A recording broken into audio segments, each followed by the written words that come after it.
जानते हो कपड़ों का सबसे महंगा ब्रांड कौन सा है? इंडियन आर्मी की वर्दी। देश के गद्दारों को ऊपर वाला भले ही माफ कर दे, लेकिन एक फौजी किसी भी कीमत पे, यहां तक कि अपनी जान की कीमत पे भी उसको कभी माफ नहीं कर सकता। करोड़ों कमाने वाले भी ये वर्दी नहीं कमा सकते। दुनिया के जो बड़े बड़े करोड़पति अरबपति बन के बैठे हैं ना, जो जिनको आप टीवी पर सिनेमा में हीरो बने हुए देखते हो, वो भी नहीं है उस वर्दी को कमाने के लायक। क्योंकि वो वर्दी भाई पैसों से नहीं मिलती, वो पैसे में नहीं बिकती। अगर पैसों में बिकती तो हर कोई पहन के घूमता और अपने आप को फौजी बोलता।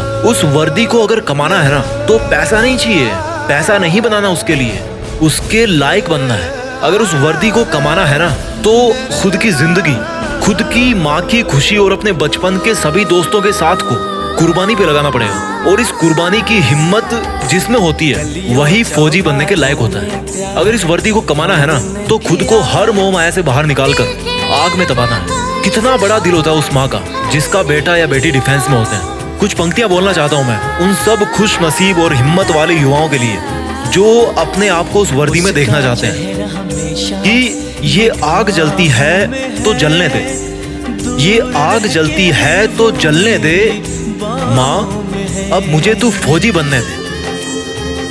जाना है उस जगह, जाना है उस जगह जहां सुना है मन के मौजी बसते हैं। जाना है उस जगह जहां सुना है मन के मौजी बसते हैं। बहुत देख लिए दुनिया, चल अब फौजी बनते हैं। बहुत जीली नाकाम जिंदगी, चल अब देश के लिए कुछ काम करते हैं। फर्जी के रिश्तों में जिंदगी बर्बाद कर डाली, चल अब जिंदगी देश के नाम करते हैं। अब फौजी बनते हैं। ये सरहदें पुकारती मुझको है, ये आतंक की बदबू ललकारती मुझको है। जब लिपट जाऊं तिरंगे में तो मुझे आबाद कहना, जब लिपट जाऊं तिरंगे में तो मुझे आबाद कहना। मेरी माँ पल्लू में छिपी हंसी तेरी बहुत प्यारी है, मेरी माँ पल्लू में छिपी तेरी हंसी बहुत प्यारी है। जब लिपट जाऊं तिरंगे में तो मुझे आबाद कहना। मेरी माँ पल्लू में छिपी हंसी तेरी बहुत प्यारी है, इसलिए मुस्कुराते हुए अपने लाल को गुड बाय कहना। ये मोबाइल के स्टेटस देख देख के थक गया हूँ, बन जाऊं मैं भी एक दिन सबका स्टेटस, खुद के इसी वादे में बंध गया हूँ। माँ के आंचल की खुशबू तो वैसे फीकी होती नहीं कभी, पर उसमें थोड़ी सी मेरी वर्दी की खुशबू भी मिला दूं ना, तो दोनों जहां यही मिल जाएंगे मुझे। और अगली दो लाइन उन लोगों के लिए बोलना चाहता हूँ जिनको लगता है कि बॉयफ्रेंड गर्लफ्रेंड के अलावा इस दुनिया में कुछ होता ही नहीं है। तो भाई कान खोल कर सुनो मेरी बात। बेवफाओं की इस दुनिया में हम कभी वफा ढूंढते थे। ये एक फौजी की तरफ से लाइंस आपके लिए कि बेवफाओं की इस दुनिया में हम कभी वफा ढूंढते थे। बड़े नासमझ थे जो रेगिस्तान में कमल ढूंढते थे। अरे बेवफा तुम्हारे लिए हम मरने का वादा करते थे ना, अरे बेवफा तुम्हारे लिए हम मरने का वादा करते थे ना। लेकिन सुन, इस वर्दी के लिए तो बार बार पैदा होकर मरने का मन करता है।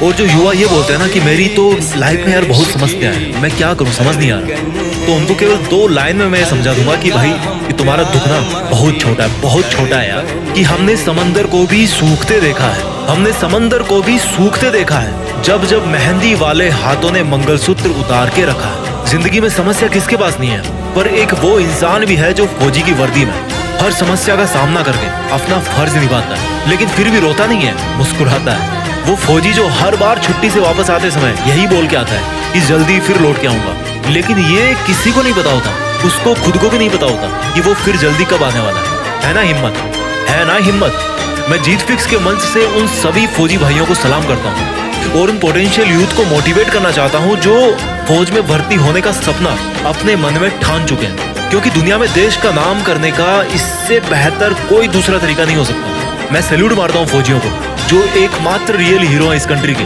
फौजी एक तरह के हीरो नहीं है, वो एकमात्र रियल हीरो है। सैल्यूट, जय हिंद, वंदे मातरम।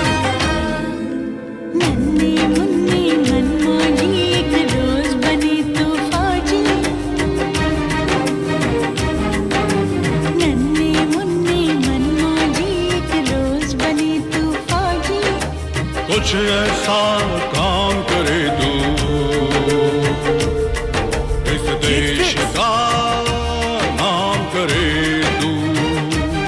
ये दुआ है माँ की, ना लगे नजर दुनिया की। ये दुआ है माँ की,